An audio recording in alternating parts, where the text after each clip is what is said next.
In this video, I'm gonna show you how you can contact Uber Eats support. Now, what we wanna do is just load up the Uber Eats app.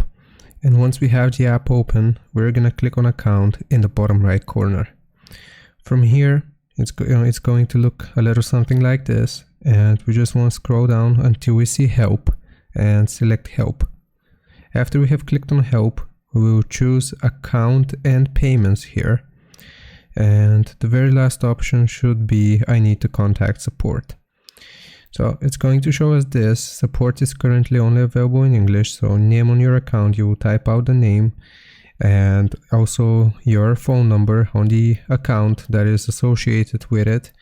We can choose the type of help that we need from support. So for example, if we need account and payment issues, we'll toggle this option.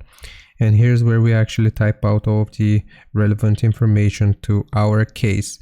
After you have typed out your information, you can click on submit, and that's gonna contact Uber Eats support.